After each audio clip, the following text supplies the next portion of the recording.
Ай, құрметті президент мырза, мынау сізге үндеуім, жан айқайым. Мынандай сұмдыққа жауап беріңізші. Қазақ тілін мемлекеттік қызметкерлерден талап ететін, Конституциядан бастап, мемлекеттік қызметкерлер міндетті қазақ тілін білуге бірнеше заңнамалық нормаларға қатысты. Тұтынушылар заңына қатысты, Конституцияға қатысты, мемлекеттік қызметкердің этикасына қатысты. Енді қазір мынандай масқара болып жатырмыз. Бізде Диас Кузайыр деген блогерді мемлекеттік қызметкерлерден мемлекеттік тілді талап еткен үшін қылмыстық іске 174-ші баппен тартып жатыр. Бұл не деген сұмдық, бұл не деген масқара. Бүкіл дүние жүзінде мемлекеттік қызметкерлер мемлекеттің тілін білмейтін. Олар мемлекеттік қызметке жолай алмайды. Ал мында сол мемлекеттік тілді талап еткен үшін, кешіріңіз қайталап жатқаныма, Диас Кузайырды Риддер қаласынан қуып жетіп, мында қылмыстық іске тартып жатыр. Ешқандай мемлекеттік қызметкер, біз қарап отырмыз әлеуметтік желіден, лауазымда, жоғарғы лауазымда отырған білім басқармасы, ішкі саясат, биліктің аманат партиясы қазақ тілін білмейді, ешкім де қазақ тілін білмейді. Бұл не деген сұмдық дискриминация? Ол тілдік дискриминация бір. Екіншіден, 32 жылда 32 сөз жаттап алмай, қазақтың ашу-ызасын тудыратын жағдай екі ұлтаралық қатынасқа сына өздері қағып отыр. Сол. Үшіншіден, біз неліктен асырауымыз керек? Өзіміздің салық төлеушілердің қалтасынан 70%-дан астам қазақ Алла тағала берген біздің мемлекеттің тілін, ұлтымыздың тілін тәрк ететін, мойындамайтын, солардың әрқайсысы 10-15 жыл, 20 жыл отырған шығар, тым болмаса 5 жыл. Сонда мемлекеттің тілін мойындамайтын, мемлекеттің есебінен біздің салық төлеушілердің қалтасынан нанын тауып отырған адамдар қылмыстық іс қозғапты. Кім? Мемлекеттік тілде, олармен талпынды сөйлеуге, мемлекеттік тілде жауап, оның қалай, енді 100% құқығы. Ешкім Қазақстан Республикасында заңнамалық нормалар бойынша міндетті емес қазақша сөйлеуге. Тек қана міндетті сол мемлекеттік қызметкерлер.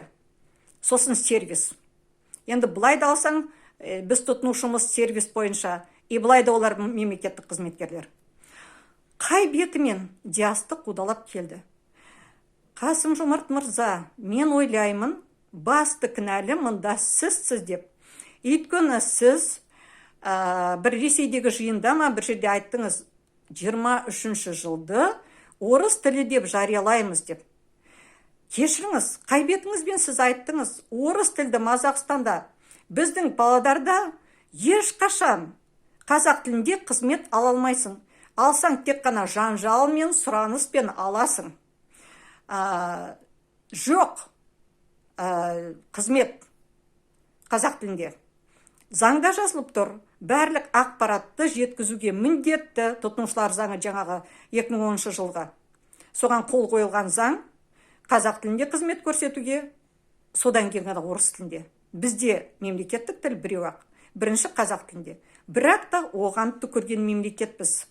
Енді сонымен қоймайсыз орыс тілін, қай бетіңізбен кешіріңіз жарияладыңыз 23-ші жылды орыс тілі жылы деп. Сосын жуық арада сіздің бастамаңыздың аясында халықаралық па, мемлекет аралық па әйтеуір орыс тілін қорғайтын ұйым. Не деген сұмдық? Жарайды, қорғай беріңіз, е? Өзіңіздің жеке проблемаңыз қорғай беріңіз. Біз орыс тілді Мазақстанда тұрып, қазақ тілі ешқай жерде жоқ. Біз қалай орыс тілін қорғауымыз керек? Ешқандай логикаға, ешқандай миға сыймайды. Ол бір. Екіншіден, сіздің қол астыңыздағы әкімдер ғой, сіз тағайындайсыз ғой. Сіз биліктің партиясы мына аманат, жаңағы үлкен мына бөлім басқармасында тек қана бір тілді, орыс тілді адамдарды отырғызып қойдыңыз ғой. Мүмкін сіздің мақсатыңыз Қазақстанды Ресейге губерниялыққа беруге? Онда ашықтан ашық айтыңыз соны. Біз қазақтар, біз халық біліп отырайық. Біз Ресейге губерниялыққа дайындалуымыз керек. Сондықтан бізде мемлекеттік тілді мемлекеттік қызметкерлерден, жайдан емес, мемлекеттік қызметкерлерден талап ететін, сұрайтын адамдардың үстіне қылмыстық іс қозғап отырмыз деп ашықтан ашық айтыңыз. Тоқаев мырза, мені да атқытыңыз. Кім қазақша сөйлейді, талап ететін мемлекеттік қызметкерлерден нені қылмыстық іс қозғап, түрмеге тоқтыңыз онда барлығын. Ресей губерниясына дайындық деп жариялаңыз. Біз онда тарап кетейік. Онда біз Ресейге соғыс құмар көршіге азамат болғымыз келмейді. Губерниялыққа басымызды сұққымыз келмейді. Жетеді. Ата-бабамыз ғасырлап армандаған тәуелсіздікті 32 жыл алдық. Енді сіз соған қайтадан біздің мойнымызды, басымызды тығып жатырсыз ба? Президент мырза, жауап беріңізші. Барлық Қазақстан блогерларын осыны таратуды, жаңағы осы видеомды таратуды сұраймын.